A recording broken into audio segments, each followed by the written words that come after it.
Hello, Christine here at the Craft Table. Here today to give you a life update, a crochet update. It is Monday, August the 18th. And yeah, I think we had a good week overall. I'll show you what I finished first on the crochet side. I'm very proud to report I have finished the 1.5 year long blanket. Well, maybe not 1.5 years, definitely over a year. This is the completed blanket. I used Karen's Simply Soft for the yellow and green, and Soft Secret by Yarn Bee for the bright pink. The bright pink was not my idea, but I really liked the way it worked out. I actually asked for help on that one because I wasn't sure what to use for the border. I was going to do white, and I just thought, that might be kind of boring. And somebody suggested hot pink, and I went with it. And it's probably blowing out the camera right now, but I think it's adorable. I had to make 2 hot pink squares because I ran low on the other 2 colors. I just caught my ring on that, which is not good. That's the front. It's made up of 6 different stitches. Can I remember the stitches? There is a herringbone double crochet. I think that's that one. There is a triad stitch. I remember that one right here. It's 3 double crochets together. Very pretty lacy stitch. Then we have the double cross stitch, which, let me see. Oh, I think it's this one. Double cross, where you have 2, I think it's 2 double crochets and then you cross one over. I think. I'm going from memory here. Then we have a spiked sedge stitch. That one actually has turned out to be one of my favorites. Oh, that might have been the one I just showed you. Yeah, this was the double crossed stitch. Right there, that green one. The sedge stitch was the one that's nice and really close together. Compact. What do you call that? Squeezed together. It's not very lacy, but that one's fun. And we also have the Suzette stitch. That's one of these tiny ones. And I get that one mixed up with the Puffy Moss stitch. So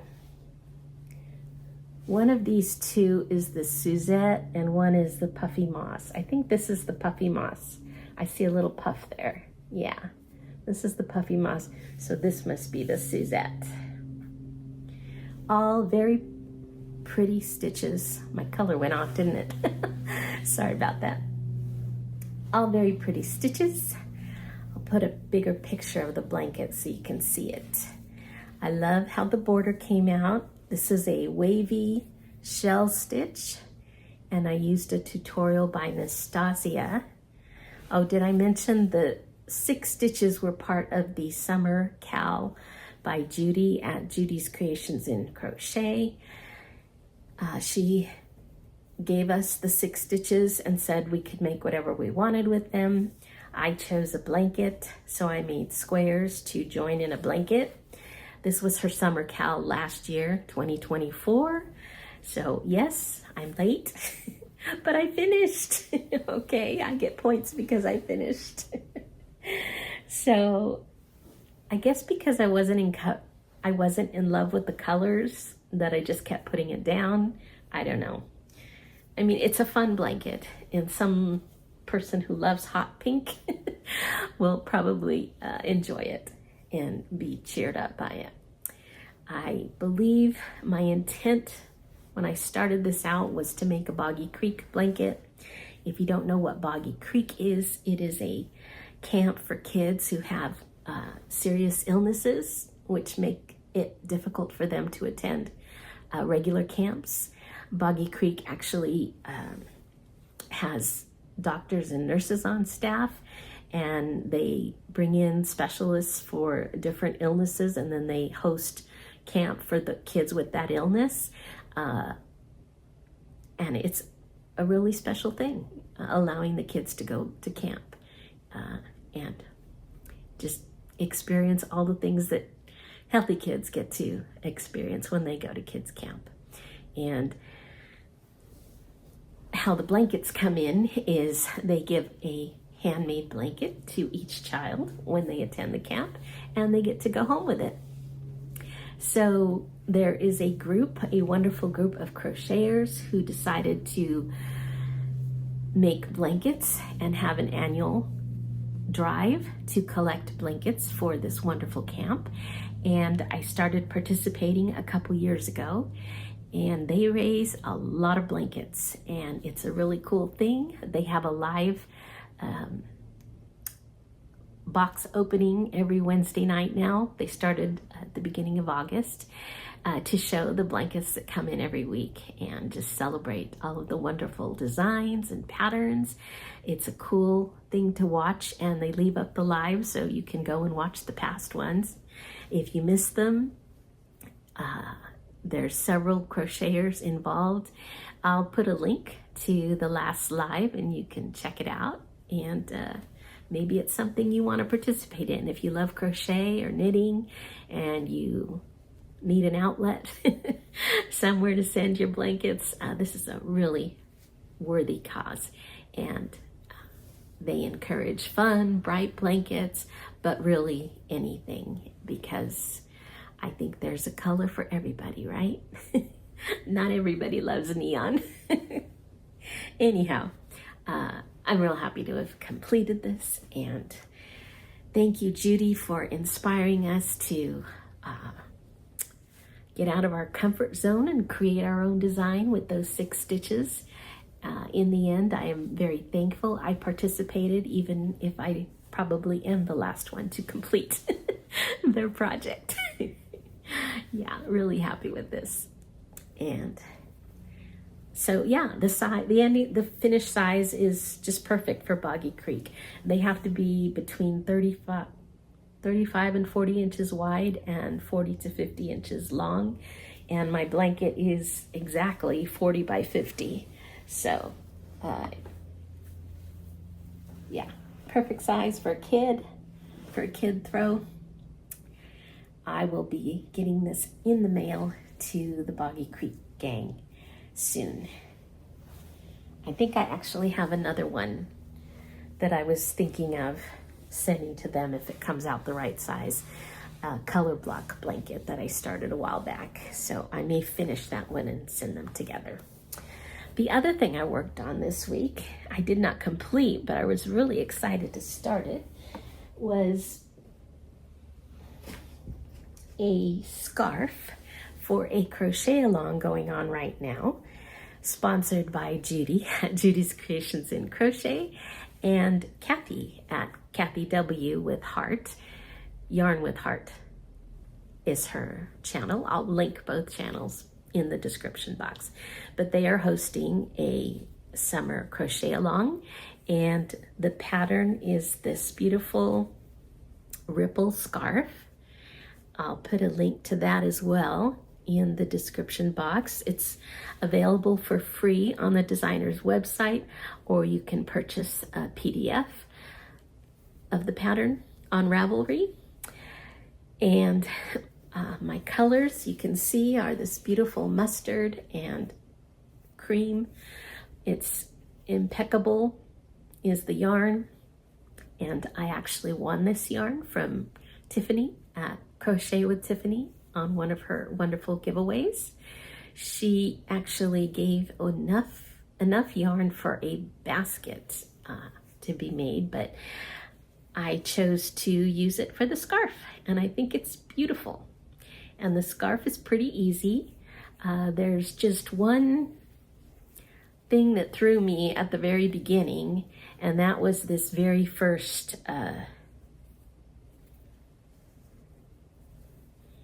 well, there was a couple things. First was the very first ripple, to be honest, because I read the pattern to say you did 1 double crochet and then you repeated that 5 times for a total of 6, but it was actually a total of 5. So you did 1 and then you did it 4 more times. So that just that beginning part where there's, and that's a repeat. So you'll encounter it over and over again. It's just 5 double crochets instead of 6. And the wonderful thing is it's always a count of 68 stitches. So I do count my stitches after every row to keep me on track with my ends so we don't go crazy and off to one. Anyway, increasing. So we don't increase or decrease where we should not. Another thing that's kind of fun, I chose to do the way the pattern's written. You're making, on this row, you're making your stitch in the 3rd loop, in the, not the 1st or 2nd, but the 3rd, which creates this braid along that row, which is very cool. And always easy to tell which is the front of your scarf by doing that. People did also make the comment that there's not the right number of stitches for the window row, but I just always start the window in the very first, like your very first, you do chain 2 and another chain, which is actually the extra chain to start that very first window. So then my next stitch is in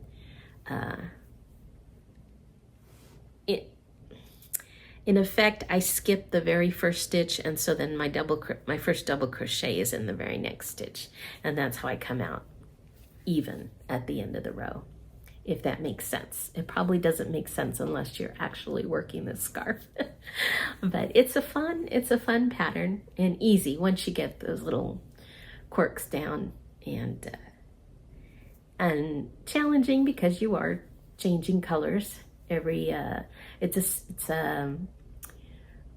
guess a 6-row repeat. You repeat rows 2 through 7, so your last 2 rows are always the contrasting color. For me, it's the cream color, so it's only 2 rows of the cream, and then you go back to your main color.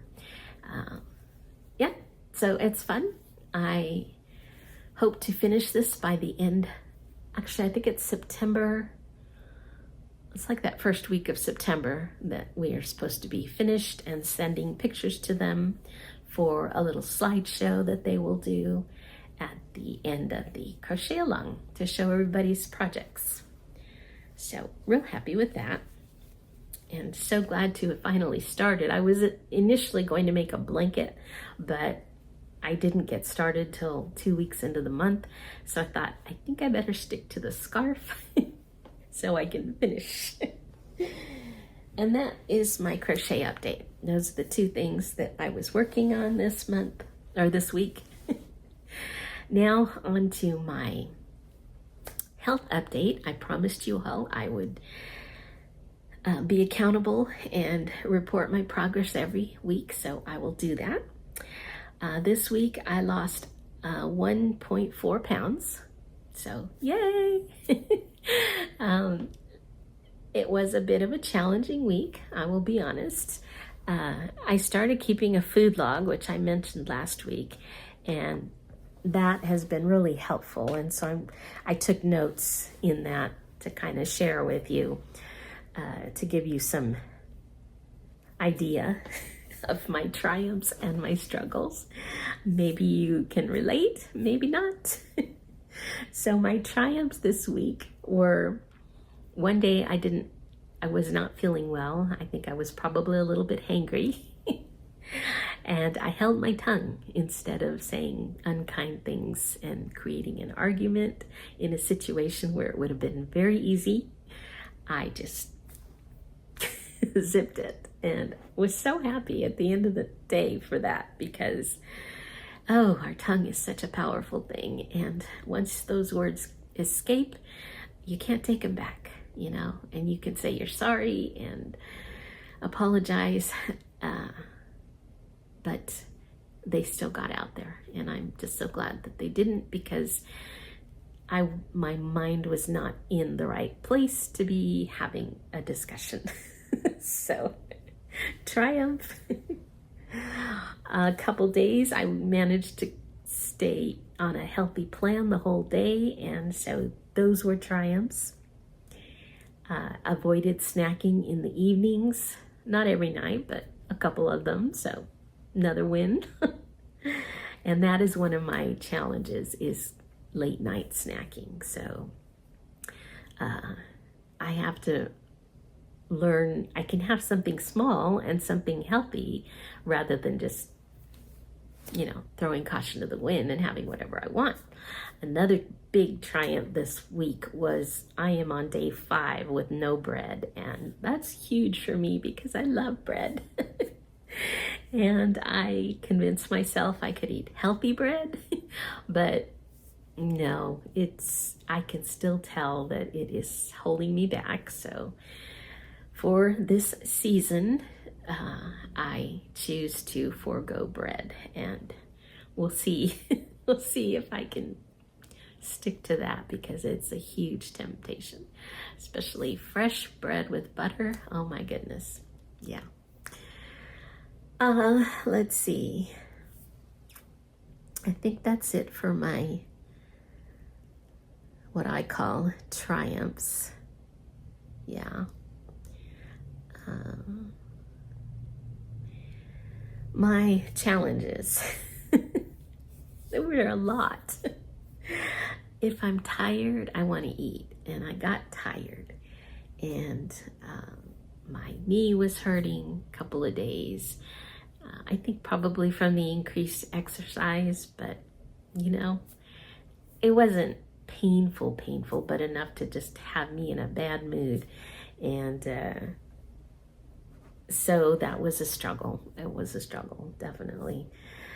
I also went to the doctor this last week. I decided I wanted some blood tests because I've been thinking about taking iodine. I've been watching a lot of YouTube videos on eating healthy and whatnot. And again, I'm not a doctor. I'm just, you know, a normal person. And so this doesn't constitute advice at all. It's just the journey I'm on. And I watched a lot of videos that were talked about the fact that we need iodine if we're not eating regular salt that's iodized. And I have not eaten regular salt for years. I use sea salt. I use sea salt for my cooking. And now we do eat out now and then. So I know I'm getting regular salt there, but I just had no idea whether my thyroid needed it. And apparently not only your thyroid needs iodine, but other organs also use it. And so before starting a supplement, I thought, well, let's just have some blood work. They don't actually check your iodine, they check your thyroid, so it's something. And I hadn't had one for 5 years since I've had a blood test. So, and meanwhile, they can check everything else, and they did. I have not received all my results back yet, but of course, cholesterol came back high, and they wanted to put me on a cholesterol drug, and my own personal choice, I said, wait, let me try and get this under control with diet. And I am seriously making that effort now. And also some liver enzymes came back too high. And so I know that's common when you are as overweight as I am. So it could be that. Hopefully that's all it is, because that is controllable with diet as well. Changes in a diet. and which I am making. So I hope to be able to reduce those numbers, but I guess in case it's something else, they want to do an ultrasound, so that's going to happen in a couple weeks. And so all of that, of course, affected my mood, and I was feeling discouraged. And the weight is coming down, but it's coming down very slowly. And I know that's healthy, but you know, you get in your mind that you just want to see, you know, these drastic results from all of the changes that I'm making in my diet.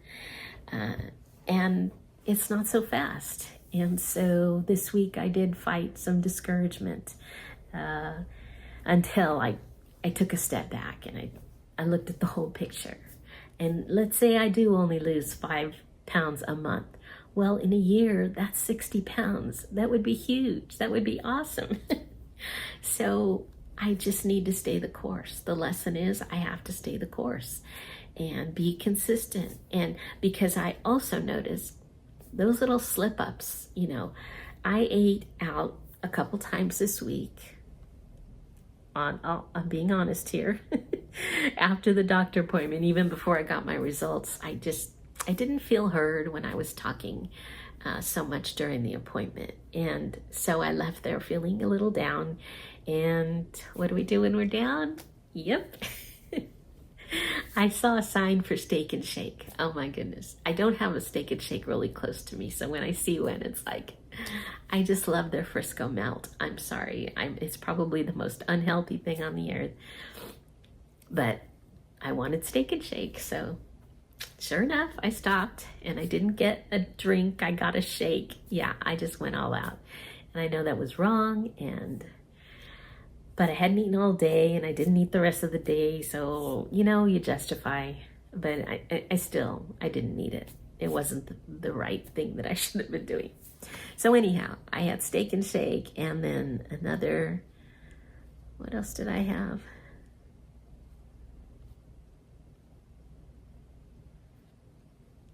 Oh, I had some orange chicken from P.F. Chang's. Now, having the chicken itself was not so bad, but I had it like 10 o'clock at night, and that was not needed. I had it the next day and I did not feel guilty about it at all because I had it for lunch and I had a reasonable portion. And yes, I know it's Chinese food and there's some additives in there that aren't the healthiest, but it was just, you know, I chose to have it knowingly on the second time, but the first time was like impulse. And of course the scale the next morning confirmed that I shouldn't have been having that at 10 o'clock at night. So those are my two, what I considered my two slip-ups for the week.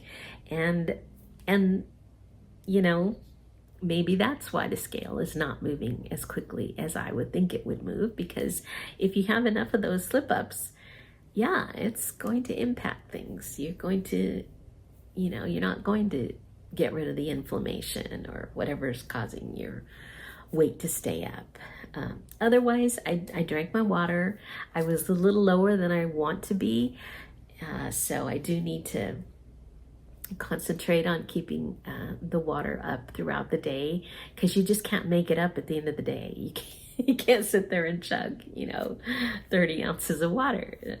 You know, it doesn't work. You're going to be up all night. So, yeah. The lesson for the week is stay the course, be patient, and just, I don't want to, there's kind of a sense in me that says, oh gosh, the party's over, you know, life will be drab from now on. I need to get over that to find other joy in life besides food, and also to see those junk foods for what they really are, because the things that I loved, you know, the packaged whatever, you know, the Little Debbie cakes or a Twinkie. I'm ashamed to say I love a Twinkie. I don't know. All of that stuff is just made up of so many chemicals and things that are bad for you. it's not real food. It's not healthy. It's not good for you. And the way they make it taste so well, so good, is chemicals again. So I need to realize that when I see, they make them look so appealing, but it's deception. And it's, sadly, their interest is not our health. It's in getting us to eat more of it to make money for whatever corporation is creating these foods. I don't want to be a part of that anymore. I don't want to be supporting those industries that do not exist for my benefit or for my health. So I need to remember that when I see those things and they look so tempting. One of the doctors I follow on YouTube, her son is also, she's plant-based vegan, and she raised her son that way as well, and he's totally into it. He even wrote a little book with comebacks for when other kids might tease him or ask him how he can live that way. And one comment he made, he was on one of her YouTube videos, and she said he was pretty small, like kindergarten or first grade, and she usually would send a treat that was healthy with him on days when, like, another kid would be celebrating a birthday and she knew they'd be taking cupcakes or whatever. She would send something that, he could eat. And there was one day that she forgot, and she asked him when he got home from school, how did you feel when, everybody had those cupcakes and you didn't have anything? And he said, Mom, they were blue. Do you know how many chemicals are in those? And that is what his little brain registered when he saw those blue cupcakes. I want to be that way in my mindset when I see those things that in the past used to look delicious to me, to identify what they really are and how dangerous they are for me. So that's my spiel for the week. And I hope to just take one day at a time and keep on this path of no ultra-processed foods, no bad oils, and no added sugar. Check back with you next week, hopefully with good results. Even if it's half a pound, it's a win. See you soon.